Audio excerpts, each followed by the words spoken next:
All right, gamers, so I've had a little bit of time to sit and think and watch when it comes to this Modern Warfare 2 beta. I watched the COD Next broadcast yesterday, and so I took a little time. I slept on it. I went to work today and daydreamed a little bit about it, and now I'm here giving you my opinion.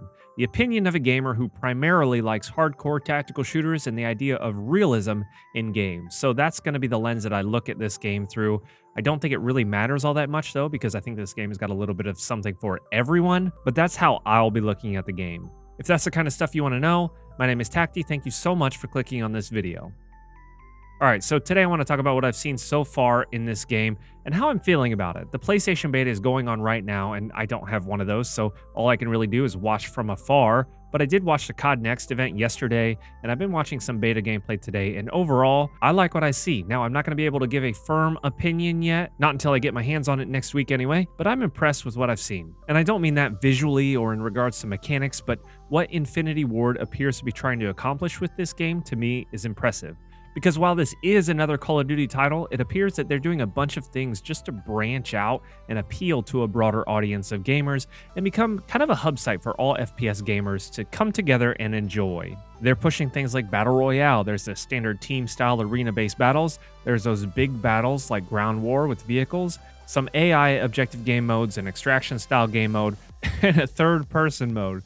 They're running hard after all the other genres because the past few years has been pretty rough for those of us that want that refined FPS experience. We've been led to believe things and we've been disappointed, and the field has been pretty dry when it comes to especially modern first-person shooters. But with this being the beta and the initial showcase, I expect some things to change, and some of the things they've probably already prepared for. I think I heard somewhere that things like slide canceling, they basically have a switch on and off to determine what the community thinks of it during this beta. So we'll see sort of what sticks around and how they tweak things when the full release gets here in November. But now my thoughts as a more realistic hardcore enjoyer. What does the game look like? Personally, I think it looks fantastic. I'm really looking forward to getting my hands on it, and there are a few reasons why. What I'm looking forward to most, I think, is the DMZ, but that's not coming until the 17th. But I would love if that game mode was more of the modern Hunt Showdown or Tarkov Light experience. That's what I've heard, but I've also seen that it's going to be 100 players, so I don't know how that's going to play out. But even watching some footage from Warzone 2, I thought it looked really, really good. I think the pacing looked pretty good. So I don't know, maybe that'll be my new thing. But with a more realistic approach that they've taken with this game in general, it's added a few things that I love from other games I play. Games like Sandstorm, Ready or Not, World War III. The general dynamic has changed to make the gameplay much slower. From what I've seen, recoil has been increased. There's stage reloads, those are now a thing. There's no slide canceling, which is great.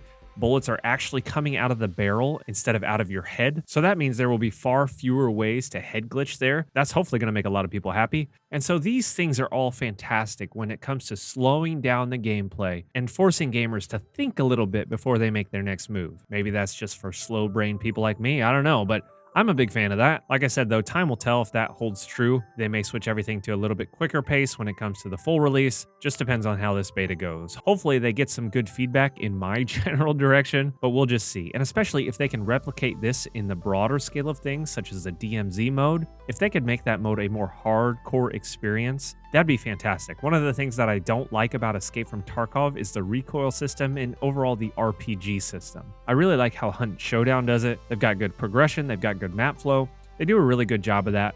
But with modern weapons, I'm sure it can be a little bit more difficult. So hopefully, with this style of movement, the recoil system, the DMZ mode will be that slower pace experience that I've been hoping for years now. But to go along with this though, maybe that's not even my primary game mode. They've got loads of other game modes coming with objective-based gameplay, and we'll have to see how those play out as well.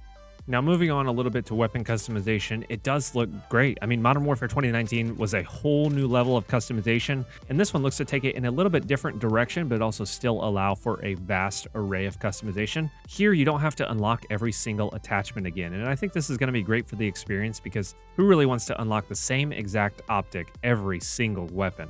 Instead, you'll be grinding to unlock something like a weapon tree and an alternative version of those weapons. I've got a 60-second video that you can watch. I'll link that right above. But hopefully, with the amount of recoil and the movement system applied here, I'm hoping we're not going to see too many meta builds. It would be great if all weapons were viable, and I believe, obviously, if you have enough skill, any weapon can be viable. But I'm hoping there's not going to be one powerhouse build, and that goes across all game modes. It'll hopefully allow for more player freedom depending on how you like to play, and especially in something like Warzone 2, it looks to be a little bit slower and more difficult to engage at longer ranges. So that personally for me could mean for a more fun experience because those longer range non-meta builds for me just doesn't work. And I don't have enough time or mental capacity to keep up with what the meta is every single week. So it'll be nice in that sense. Maybe it'll force a little bit more tactical approach in those large maps. Normally the BR scene isn't really my cup of tea, but again, we'll see.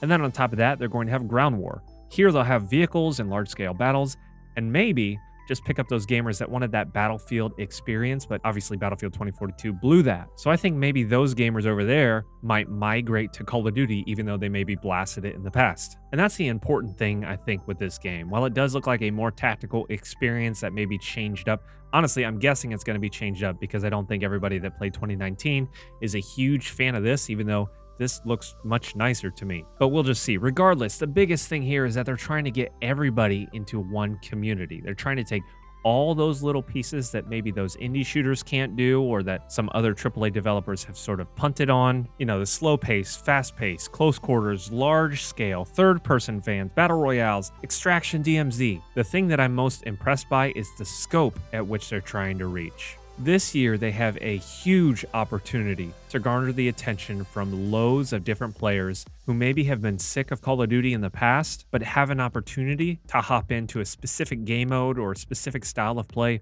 with this new game. And then obviously as a content creator, my brain goes to, okay, how can I make this good? How can I capitalize on this? And I'm seeing a lot of opportunities, not just for me, but for everybody else that wants to make content. There can be a little niche for everybody here on YouTube or Twitch or wherever you want to play. He's a great DMZ streamer. He's a great Warzone streamer. He's a great hardcore player. He's great for search and destroy. He's a great third-person player. If they pull this off, and if anybody can do it, it's Infinity Ward for sure. But if they pull this off, this could literally change everything in the gaming world. Never before have we had such great technology that we can have crossplay, we can have local VoIP, we can have a multitude of game modes, we can cater to entire communities. That's what I think is so big about this game, and that's what I'm really excited about.